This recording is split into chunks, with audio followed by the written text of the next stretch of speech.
Bismillahirrahmanirrahim. Assalamualaikum warahmatullahi wabarakatuh. Alhamdulillah, rekan-rekan mahasiswa, kita berjumpa kembali di pertemuan kedua dan pertemuan pertama untuk daring atau video atau presentasi. Pertemuan pertama sebagaimana yang sudah kita lalui di daring Google Classroom, sudah pembagian tugas, kemudian sudah kesepakatan kontrak kuliah, pembagian tugas, presentasi, UTS dan UAS, dan kontrak kuliah kita selama 1 semester ke depan. Sebagaimana instruksi yang sudah dikeluarkan oleh dekan FAI, kuliah selama 1 semester ke depan ini adalah daring.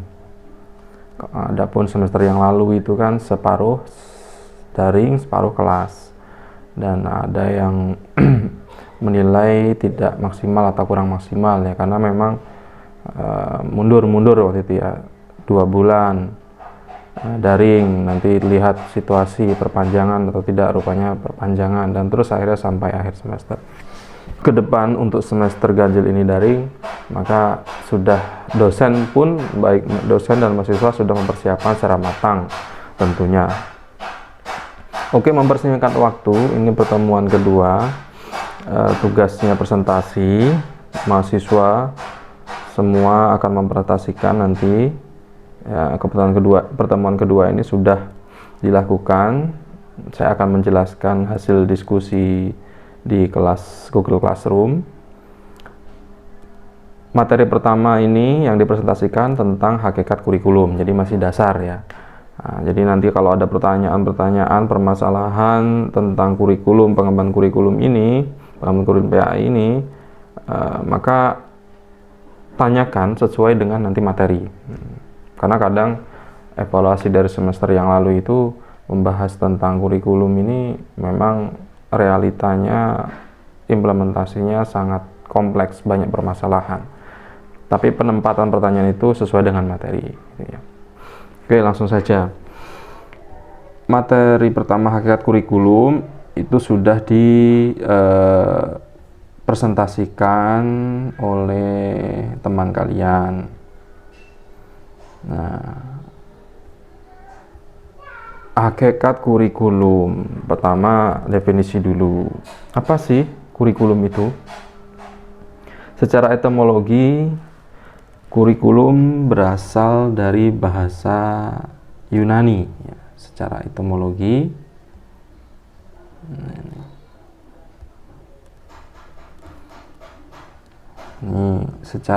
hakikat kurikulum. Secara etimologi, kurikulum berasal dari bahasa Yunani, yaitu kurir, yang artinya pelari, atau kurere yang berarti jarak yang harus ditempuh oleh pelari. Nah, ini jadi si pelari itu punya tujuan gitu kan. Dalam pendidikan, circle of instruction, yaitu suatu lingkaran pengajaran di mana guru dan murid terlibat di dalamnya. Ini kalau secara etimologi dan secara pendidikan, suatu lingkaran pengajaran di mana guru dan murid terlibat di dalamnya. Ada dua arah. Jadi tidak hanya murid, tidak hanya guru, tetapi ada lingkaran yang tidak boleh terputus dan tidak terputus. Nah, kemudian secara umum akhirnya kurikulum mengartikan, mendefinisikan adalah semua rencana yang terdapat dalam proses pembelajaran. Semua yang direncanakan di dalam proses pembelajaran itu juga disebut dengan kurikulum. Jadi kurikulum juga dapat diartikan pula sebagai semua usaha lembaga pendidikan yang direncanakan untuk mencapai tujuan yang disepakati. Itu secara umum. Sedangkan kita ini Islam, ini kan, Fakultas Agama Islam, pengembangan kurikulum pendidikan Islam, pengembangan kurikulum pendidikan Islam di lembaga pendidikan Islam, MI, MA, Sanawiyah. Nah, kurikulum itu di sini saya definisikan sebagai manhaj, ya kan? Manhaj atau cara, yang berarti jalan yang terang, yang dilalui oleh pendidik bersama anak didiknya untuk mengembangkan pengetahuan, keterampilan, dan sikap mereka dalam pembentukan akidah keimanan yang mendalam dan menumbuhkan dasar-dasar akhlak karimah berdasarkan Al-Quran dan hadis. Dasarnya tidak boleh keluar dari Al-Quran dan hadis kalau bicara pendidikan Islam. Dasarnya itu. Jadi mengembangkan pengetahuan, keterampilan, bakat, minat, sikap, semuanya berdasarkan Al-Quran dan hadis. Ini definisinya. Nah, kemudian yang kedua adalah peran pengembangan kurikulum. Ini dibagi menjadi 4. Ada tiga, banyak sebenarnya. Banyak fungsinya juga banyak. Nah, peran yang secara umum itu ada 3. Yang pertama, peranan konservatif. Peranan konservatif yaitu menafsirkan dan mewariskan nilai-nilai budaya yang mengandung makna dalam membina, mempengaruhi perilaku anak sesuai dengan nilai-nilai sosial yang ada dalam masyarakat. Konservatif ini bahasa geografi dan sebagainya juga masuk di sini. Jadi tidak boleh kurikulum itu bertentangan dengan nilai budaya masyarakat setempat khususnya. Nah, itu tidak dibolehkan. Atau dalam sebuah negara, kurikulum di negara A diterapkan di negara B, itu juga pasti tidak bisa bertentangan dengan peran yang konservatif ini.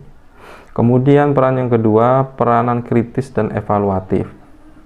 Menilai dan memilih unsur-unsur kebudayaan yang akan diwariskan. Jadi harus dikritisi juga dan harus evaluatif, harus dipilih, harus dievaluasi. Apakah ini cocok? Bahkan nanti bisa melahirkan sampai sekarang pun kok kurikulum berubah terus gitu kan. Nah, ini karena ada peran pengembangan kurikulum di dalamnya, yaitu peran kritis dan evaluatif. Tidak bisa diterapkan kurikulum terdahulu diterapkan dengan zaman sekarang. Kurikulum KTSP masih digunakan, kemudian berjalannya waktu tidak maksimal karena ada evaluasi terus-menerus, dirubahlah menjadi K13, kurikulum K13 gitu. Begitu juga sebelumnya KBK digunakan, tidak bisa diterapkan, ganti akhirnya KTSP dan terus meningkat. Namanya peranan kritis dan evaluatif. Dan yang terakhir adalah peranan kreatif. Nah, ini juga tuntutan akhirnya menjadikan klaim kurikulum itu berubah-ubah karena harus kreatif, menciptakan dan menyusun sesuatu yang baru sesuai dengan kebutuhan masa sekarang dan masa mendatang dalam masyarakat.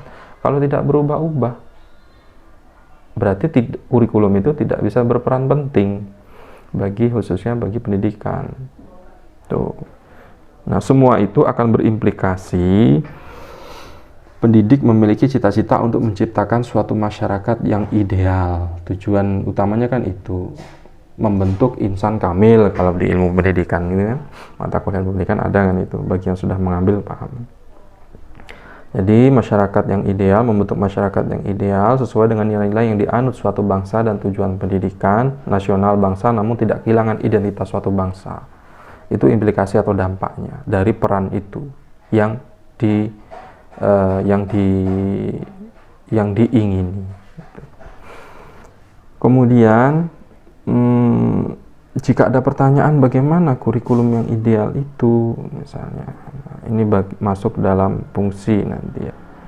Fungsi kurikulum secara umum itu meningkatkan keimanan dan ketakwaan, kemudian penanaman nilai Islami sebagai pedoman hidup, penyesuaian mental terhadap lingkungan sosial dan dapat mengubah lingkungannya sesuai dengan ajaran Islam, perbaikan dan pencegahan atau korektif preventif dari hal-hal negatif, kemudian penyaluran bakat di agama Islam, dan yang terakhir konstruktif evaluatif. Ini secara umum. Adapun secara rinci lagi itu ada 6 itu. Ada 6. Nah, ini sudah disampaikan juga di dalam makalah dalam presentasi slide pemakalah ini. Fungsi diferensiasi. Apa sih diferensiasi itu? Diferensiasi itu adalah pelayanan. Jadi fungsi pelayanan. Peran kurikulum itu harus bisa melayani. Fungsi kurikulum itu harus bisa melayani. Kalau tidak melayani berarti tidak berfungsi kurikulum itu. Makanya harus terus dievaluasi. Kemudian fungsi yang kedua, integrasi, saling terhubung. Tidak boleh dia sendiri-sendiri, berjalan sendiri-sendiri. Saling terhubung. baik di kebutuhan sosial masyarakat maupun di kebutuhan instansi atau lembaga pendidikan itu sendiri yang menerapkan atau sebagai pengguna penerapan kepada siswanya, pengguna kurikulum. Fungsi yang ketiga adalah penyesuaian. Penyesuaian di sini maksudnya adalah penyesuaian masyarakat. Bagaimana masyarakat di pedesaan, bagaimana masyarakat di perkotaan, itu kan pasti berbeda. Nah, peran atau fungsi kurikulum di sini adalah untuk penyesuaian itu. Makanya kurikulum terbaru K13 itu juga masih diberi kelonggaran, hanya diterapkan di perkotaan dulu, percobaan itu. Nah, boleh kembali yang dulu semua diwajibkan, boleh kembali lagi kepada KTSP, walaupun itu implementasinya sudah menyedot anggaran yang besar di seluruh Indonesia kan. Tapi ya lagi-lagi dievaluasi, kalau memang itu tidak bisa berperan atau berfungsi, ya nggak apa-apa. Itu penyesuaian namanya kan. Itu adalah fungsi penyesuaian yang ketiga, fungsi kurikulum yang ketiga. Kemudian yang keempat adalah persiapan. Fungsi kurikulum itu harus ada di dalamnya persiapan. Persiapan apa maksudnya?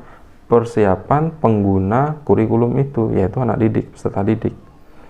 Bagaimana kurikulum ini ke depannya nanti bisa berjenjang, misalnya kurikulum PAUD, pendidikan anak usia dini, atau PIAUD, pendidikan Islam anak usia dini, PKRA, PGTK. Kurikulum yang diterapkan itu bisa berjenjang, berlanjut, untuk kemudian SD tidak mengulangi alat-alat dari kurikulum itu. Nanti kita bahas, ada komponen, ada macam-macam, ada alat di materi selanjutnya. Ya, itu tidak sia-sia gitu. Jadi benar-benar harus kurikulumnya itu terencana dengan baik ya. Ada kesiapan, ada persiapan. Nah, itu jenjang lebih tinggi, misalnya tadi MA, kemudian keperguruan tinggi, dari sanawiyah, kemudian ke aliyah, dan seterusnya. Dan yang kelima adalah fungsi pemilihan. Kurikulum itu berfungsi sebagai pemilihan apa? Bakat dan minat mahasiswa. Nah, ini nanti diatur lagi dalam kurikulum yang mana. Makanya ada kokurikuler, ekstrakurikuler. Itu bagian dari kurikulum. Nah, nanti terbagi dari apa macamnya, misalnya gitu. Macamnya nanti macam-macam. Yang secara umum kokurikuler nanti kita bahas sesuai materi.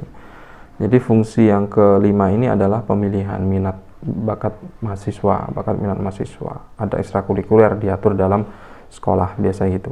Dan yang terakhir adalah diagnostik. Fungsi kurikulum yang terakhir adalah fungsi diagnostik. Ini yang lebih lengkap, secara umum tadi ada di slide saya. Yaitu apa? Pemeriksaan atau selalu evaluasi terus menerus. Secara umum nanti ya, misalnya semua sekolah atau guru di seluruh Indonesia atau pengawas. Nah, jadi ada diagnostik, petugasnya adalah pengawas misalnya. Itu semua akan dihimpun melalui forumnya, dilaporkan, oh ini kurikulum ini sudah tidak maksimal, sudah tidak efisien lagi. Nah, makanya akhirnya ada istilah perubahan kurikulum itu. Karena ini juga semua berfungsi. Bisa tidak melayani, mulai dari awal tadi, bisa tidak melayani masyarakat, oh tidak bisa lagi melayani masyarakat, harus ada perubahan misalnya. Kemudian bisa tidak saling terhubung, oh tidak bisa karena tuntutan masyarakat sudah berbeda misalnya. Bisa tidak disesuaikan masyarakat, tidak bisa karena masyarakat sekarang sudah berbeda jauh dengan masyarakat 10-20 tahun yang lalu gitu. Maka harus berubah. Kemudian yang fungsi keempat, persiapan. Bisa tidak kurikulum mulai dari tingkat dasar sampai perguruan tinggi itu persiapan untuk jenjang lebih tinggi, bahkan kurikulum itu bisa diterima secara internasional. Sekarang kita sudah lama masuk masyarakat ekonomi ASEAN ya. Itu juga berdampak kepada pendidikan kurikulum. mau tidak mau. Kemudian yang kelima, pemilihan. Kurikulum sekarang bisa tidak menyalur bakat minat siswa atau peserta didik? Tidak bisa, berarti harus ada evaluasi. Yang terakhir ini diagnostis, pemeriksaan, dan akhirnya menjadikan evaluasi untuk mengambil keputusan atau perubahan kurikulum. Nah, ini akan kita bahas di materi-materi selanjutnya. Jadi kalau ada pertanyaan kurikulum yang ideal itu bagaimana? Ya ini, fungsi kurikulum diagnostik ini diterapkan, dievaluasi selalu, ideal atau tidak. Ideal atau tidak. Kalau secara teorinya, ideal itu ya kurikulum yang berisi sesuatu yang dicita-citakan sebagaimana tertuang di dalam dokumen kurikulum, atau berawal dari visi misi sekolah itu, yang juga tidak boleh keluar dari kurikulum yang sudah ditetapkan kalau tingkat sekolah ya, sebagaimana acuan atau program guru dalam proses belajar mengajar, karena kurikulum menjadi pedoman bagi guru. Itu kurikulum ideal, bukan arti kurikulum yang bebas setiap siswa menginginkan seperti ini. Itu ada apa namanya, nanti ada penerapannya masing-masing, bagaimana menghadapi sekolah di desa, di kota, bahkan lebih rinci lagi bagaimana menghadapi siswa A, siswa B, pelajaran saja, proses KBM saja ada macam banyak metodenya, metode cara mengajarnya agar bisa diterima oleh seluruh siswa itu apa gitu. Kita mengingat kembali mata kuliah yang lain. Kemudian misalnya ada pertanyaan sosial lingkungan, itu tadi sudah saya sampaikan, sudah saya jelaskan, yang bisa penyesuaian. Fungsi dari kurikulum yang ketiga itu penyesuaian. Sosial lingkungan harus bisa menyesuaikan, bahkan sosial lingkungan yang negatif harus bisa dipositifkan. Hadirnya pendidikan sejatinya seperti itu. Kemudian jika ada pertanyaan lagi, kurikulum ideal tapi ada hambatan, ya, digali, dikaji. Selalu ada diagnostik, fungsi diagnostik kurikulum di situ. Apa hambatannya? Bagaimana pemecahan masalahnya?